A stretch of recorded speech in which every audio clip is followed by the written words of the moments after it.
শ্রেণীকে রাখিনি, এমএলএ নিশ্চয়ই তুলে এত বদমাইশ। সোজা সোজা সোজা সোজা সোজা, তুমি টানো দাদা, তুমি টানো। ওই ওই দেখ, এটাকে দেখ। হ্যালো, তুমি তো হারিয়ে গেলে বাবা। সোজা সোজা সোজা সোজা চলতে থাকো, সোজা চলতে থাকো, আমি বলে দিচ্ছি।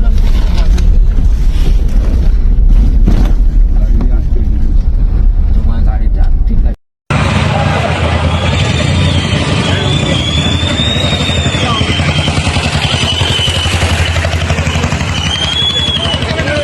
আপনারা দেখতে পাচ্ছেন হালি শহরে কাছাবা 24 নম্বর ওয়ার্ড এসছেন প্রাক্তন মুখ্যমন্ত্রী মমতা বন্দ্যোপাধ্যায়।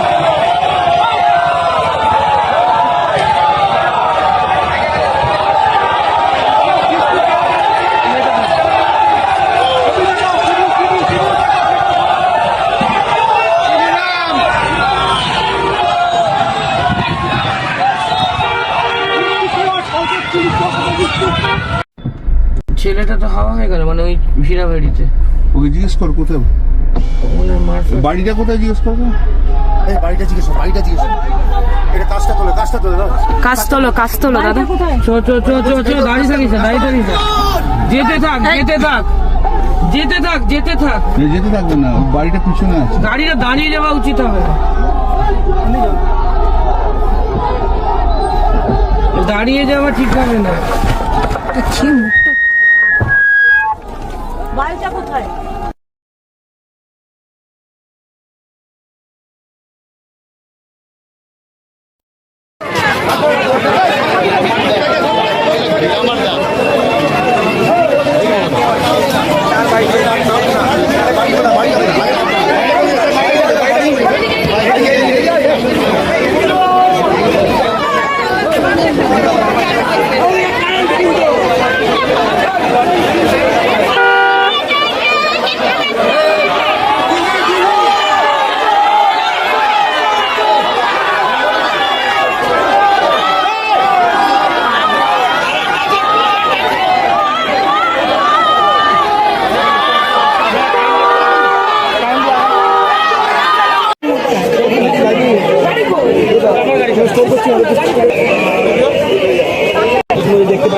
দেখতে পাচ্ছেন আপনারা যে কাছাপাড়া 23 নম্বর ওয়ার্ড, এখানে মমতা বন্দ্যোপাধ্যায়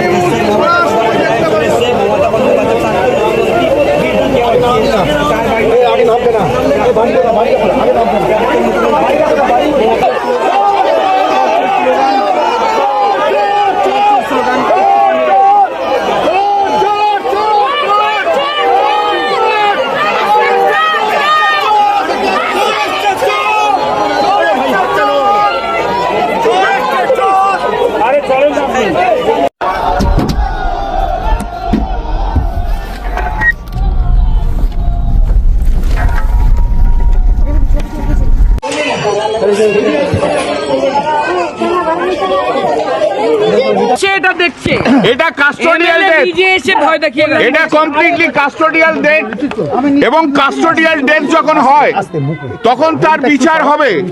তাতে বাড়ির লোককে ভয় দেখিয়ে রেখেও বিচার ব্যবস্থা দেখতে পারবে না। কাস্টোডিয়াল আমরা দেখবো, আমরা করব। মমতাদি আছে, মমতাদি আছে, আমরা আছি। আজকে ওদেরকে যেভাবে ভয় দেখিয়ে বাড়ির ভেতর ঢুকিয়ে রাখা হচ্ছে, তা বাংলার মানুষ কেন, ভারতবর্ষের মানুষ দেখবে বিচার ব্যবস্থা কি। রাস্তায় বিজেপিকে জোগাড় করে এখানকার লোকাল আইসি, যিনি এই হত্যাকাণ্ডের ঘটনায় ইনভলভ, যিনি হত্যাকাণ্ডে ইনভলভ, তিনি নিজে বাইরে থেকে বিজেপি তারা আমাদের গাড়িতে অশ্রাব্য গালিগালাজ এবং এত বড় বড় ইট মেরেছে। আপনারা গাড়িটা দেখুন, পুরো গাড়িতে ইট মারতে মারতে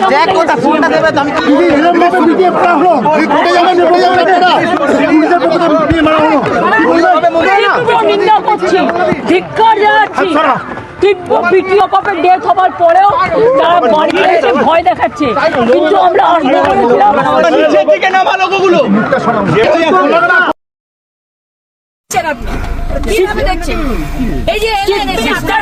এখানে চিফ মিনিস্টার আর বিজেপির সন্ত্রাস চলছে। তা উনি জোর করে ঢুকে চাইছেন যে লকআপে মেরে দিয়েছে, বিজেপি মেরে দিয়েছে, তৃণমূলের সম্পদ। আর বাড়ির লোক বলছে যে আমার তো প্রশাসন পুলিশের উপরে স্যাটিসফাইড, আমরা রহস্য উন্মোচন হোক চাই। লকআপে ছিল সেই অবস্থায় পিটিয়ে মেরেছেন, অসুস্থ এর বিচার চাই এবং লোকাল সরকার এবং পুলিশই আমাকে বিচার দিতে পারবে, মমতা ব্যানার্জি বিচার দিতে পারবে না, তার বাড়ির লোক বলছে। আর আপনি ওখানে ছুটির দিন একজন লয়ারকে সঙ্গে নিয়ে রাজনীতি করতে গেছেন পুলিশকে না জানিয়ে। পুলিশ তো এত বড় অ্যারেঞ্জমেন্ট করেছে দেখলাম, যেটা তো উনার পাওয়া, উনি এখন ওই ক্যাটাগরিতে পড়েন কিনা সন্দেহ আছে। তো উনাকে বলবো, আপনাকে ওই বাড়ির লোক দরজা বন্ধ করে দিচ্ছে, আপনি বলছেন যে না আমি দরজা ভেঙে ঢুকবো, এই কাজগুলো করবেন। আর এত চুরি করেছেন, চোর তো শুনতেই হবে। যেদিন আপনি অভয়াকে একটা স্টেট হসপিটালের ভিতরে মেরেছিলেন, প্রমাণ লোপাট করতে গেছিলেন, 10 লাখ টাকা দিয়ে কিনতে গেছিলেন, সেদিন আপনার গাড়িতে কাদা মাখাবে না কি ফুল ছুড়বে?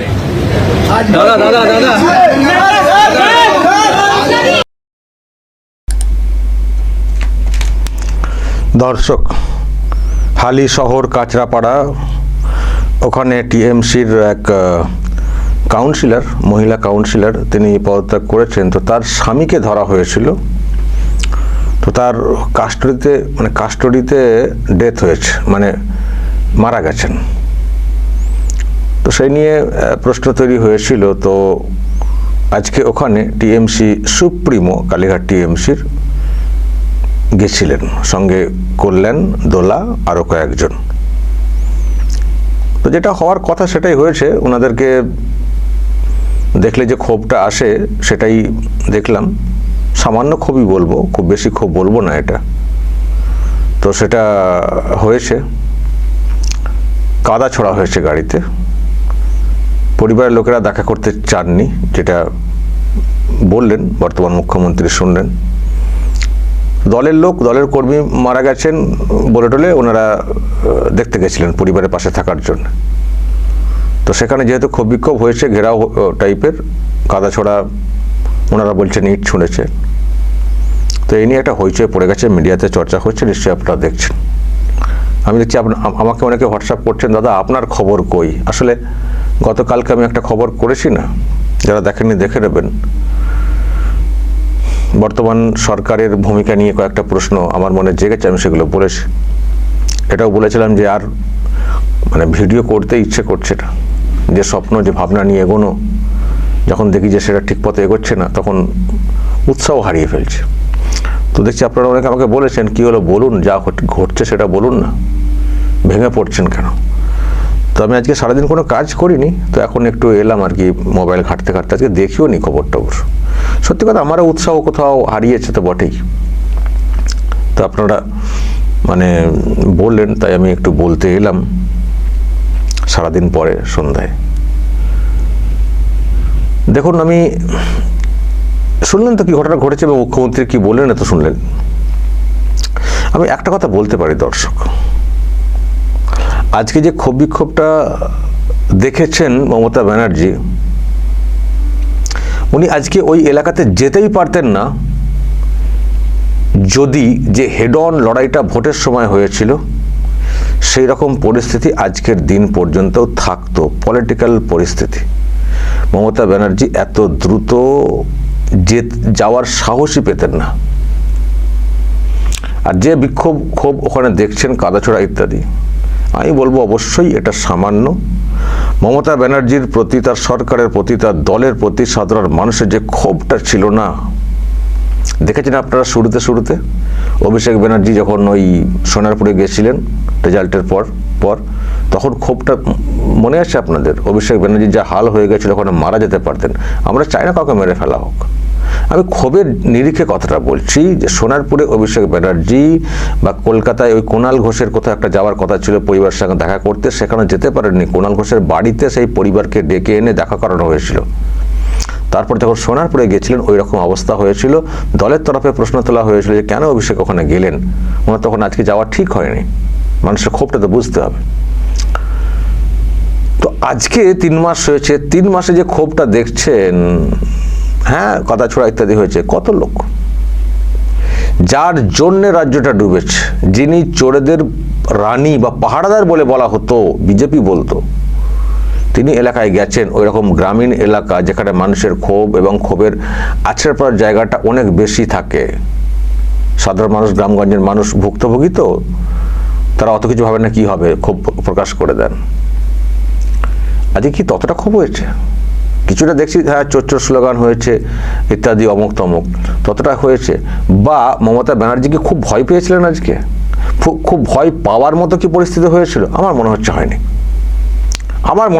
অভিষেক ব্যানার্জি যে ভয়টা কার্যত পেয়ে গেছিলেন, সেই সময় বাড়িতে ঢুকে বের হচ্ছিলেন না, পরিবারের ভেতরে ঢুকে। আজকে মমতা ব্যানার্জিকে দেখে বা তার সঙ্গী সাথীদের দেখে সেই রকম মানে মনে হয়নি। তারা প্রকাশ্যে দাঁড়িয়ে বাইট দিয়েছেন, বক্তব্য রেখেছেন, মিডিয়াতে দেখলেন আপনারা। আমি যেটা বলতে চাইছি দর্শক, যদি হেড অন লড়াইটা যেভাবে শুরু হয়েছিল ভোটের সময়, যদি ওই রকম থাকতো না আজকের দিন পর্যন্ত, মমতা ব্যানার্জি যাওয়ার সাহসই পেতেন না, বা এই যে গেছেন ওনার আজকে কি হতো পরিস্থিতি আমি বলতে পারতাম না। কারণ এতটাই ক্ষোভ আমরা দেখেছি এই তৃণমূল কংগ্রেসের বিরুদ্ধে রাজ্যের মানুষের ছিল। আমি আবার বলছি, কাউকে মেরে ফেলা হোক, কাউকে ইট ছোড়া হোক, বা এটা আমি বিশ্বাসী না। আমি ক্ষোভের নিরিখে বলছি, জনরোষ যখন একটা লিমিট ক্রস করে যায় না, তখন কি হতে পারে সেই আঙ্গিকে জাস্ট ব্যাখ্যা দিচ্ছি। ফলে মমতা ব্যানার্জির সেই দিক দিয়ে ভাগ্যে ভালো, বাঁচুয়া, যে একটা অংশ সরে গেছে। হয়তো দল খালি হচ্ছে, কালীঘাটে দলের এটা রাস্তা হালকা হচ্ছে বলে পলিটিক্যাল ব্যাখ্যা হতে পারে, কিন্তু ওনার রাস্তায় বের হওয়ার রাস্তাটা পরিষ্কার হয়ে গেছে। কারণ যে মানুষগুলো তৃণমূল কংগ্রেসের বিরুদ্ধে ক্ষোভে ফুঁসেছিলেন, সেই মানুষগুলো এখন অনেকেই দ্বিধাগ্রস্ত হয়ে পড়েছেন, থমকে গেছেন যে কি হবে বলে টিএমসির বিরুদ্ধে কি হবে। এই তো যাদেরকে চোর বলতাম তারাই তো এখন কোলাকুলি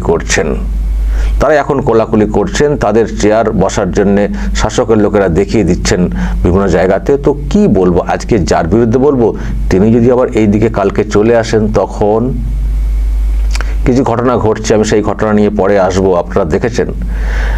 আমি এখানে বলেই দিই ঘটনাটা। কালকে একটা বিষয় নিয়ে খুব হইচই পড়েছে, গতকাল খুব হইচই পড়েছে। কি না, অরূপ বিশ্বাসের ভাই স্বরূপ বিশ্বাস, উনি জেলবন্দি আছেন মনে হয় এখনো। ওনার বিরুদ্ধে যে মহিলাটি কমপ্লেন করেছিলেন, তিনি এখন প্রকাশ্যে এসে বলছেন আমি তো এরকম কিছু করিনি, আমি তো সাদা খাতায় সই করেছি। আর স্বরূপ বিশ্বাস তো ওই রকম না, তিনি তো মা বোনেদের খুব সম্মান দিয়ে কথা বলেন, পুরো উল্টো। অথচ তার কেসের ভিত্তিতে তাকে ধরা হয়েছিল, শ্লীলতাহানি থেকে শুরু করে কত কি বলা হয়েছিল। সেই মহিলা দেখলাম পুরো উল্টো কথা বলছেন। আমি দেখছি সেটাকে নিয়ে কেউ হয়তো আবার বলছেন আপনি জালি, আপনি ইয়ে হয়েছেন, আপনি আগে একরকম বলেছেন, পরে আর একরকম বলছেন। মহিলাকে দেখছি অনেকে কমেন্ট করছেন কমেন্টে। কিন্তু আপনাদেরকে অন্য একটা অ্যাঙ্গেলও ভাবতে হবে, যে মহিলা ওই সময় স্বরূপ বিশ্বাসের বিরুদ্ধে কেস করলেন, মানে অভিযোগ করলেন ওই রকম, সেই মহিলা আজকে এই রকম রাতারাতি পাল্টে গেলেন কেন, পাল্টে যাচ্ছেন কেন? কারণটা খুঁজতে হবে। যে তিনি যখন অভিযোগ করেছিলেন তখন বলা হচ্ছিল যে তার মধ্যে ভয় আউট হয়েছে, ভরসা ইন হয়েছে, সেই জন্য আজকের দিনে অভিযোগ করতে পারছেন। কিন্তু তিনি যখন ওই জায়গা থেকে সরে আসছেন, তখন কি আপনাদের মনে এটা আসছে না যে তাহলে কি ফের ভরসা আউট হয়ে গিয়ে আবার ভয় ইন হয়ে গেল? নাহলে কেন পাল্টে খাচ্ছেন? এটাও তো ভাবতে হবে। এবার আপনারা পলিটিক্যাল এই ন্যারেটিভগুলো একটু ভেবে দেখুন, কখন এই সব কথা আসছে? যখন স্বরূপ বিশ্বাসের দাদা অরূপ বিশ্বাস কালীঘাট টিএমসিতে চলে এসে কার্যত একটা ইমিউনিটি পেয়ে গেছেন, তার না মেসিকাণ্ড নিয়ে তাকে কিছু হচ্ছে না অন্য কিছু, এবং তিনি এখন শাসকের ওই দোলনায় দোল খেলার মতো জায়গায় চলে এসছেন।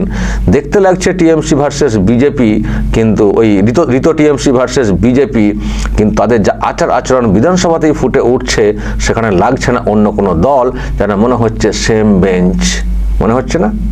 খারাপ লাগে আমার কথাগুলো শুনতে বিজেপির অনেকের, কিন্তু বাস্তব কথা বলছি কেন? সতর্ক সাবধান হওয়ার জন্য। সময় এখন অনেক পড়ে আছে নিজেদেরকে রেকটিফাই করে সঠিক পথে চলার, সেই জন্য কথাটা বলছি। রাগ করলে করবেন, আর শুধরানোর প্রয়োজন মনে করলে করবেন, আমার কি যায় আসে? আমি কোনো পার্টি করি না, কিছু না। হ্যাঁ, আমার আক্ষেপ কষ্টের জায়গা আছে, কালকেই বলেছি যে এই সরকারটাকে আমরা এত কষ্ট করে লড়াই করে জীবনকে বাজি রেখে কাজ করে নিয়ে এলাম, সেই সরকার যদি আমাদেরকে হতাশ করে, সেই সরকারই যদি আবার ওই চোরদেরকে দোল খেলায়, তাহলে আমাদের সমস্ত প্রচেষ্টা ব্যর্থ, এটা ধরে নিয়ে আক্ষেপ প্রকাশ করা ছাড়া আমাদের কিছুই থাকবে না। আমরা কি লড়াই করতে যাব? আমরা পাঙ্গা নিতে যাব সরকারের সঙ্গে? আমরা কি করে পাঙ্গা নিতে যাব? সেই ক্ষমতা আমাদের আছে, আমাদের সেই অধিকার আছে আক্ষেপ প্রকাশ করার, দুঃখ প্রকাশ করার, যে আমরা যেটা চেয়েছিলাম সেটা পারলাম না, আরও একবার ব্যর্থ। 11 সালে পরিবর্তন করে ভেবেছিলাম যে রাজ্যের খুব ভালো হবে, ব্যর্থ হয়েছিলাম, পরে বিরুদ্ধে বলতে হয়েছে। আমাদেরকে হয়তো আবারও সেটা বলতে হবে, আমরা ব্যর্থ হয়েছি, কিন্তু আমরা এখনও সেই সিদ্ধান্তে উপনীত হতে চাই না। আমরা চাই যে নতুন সরকার, নতুন দল যারা চালাচ্ছেন সরকারটাকে, তারা যেন শুধরে নিয়ে সঠিক পথে চলার চেষ্টা করেন। মানুষের এই যে এতটা আবেগ, তার সঙ্গে যারা না তারা খেলেন, এই জন্য কথাগুলো বলা। তবে থেকে বুঝতে হবে যে ওই মহিলা কেন ওই উইথড্রটা করে নিচ্ছেন, কেন উল্টো কথা বলছেন।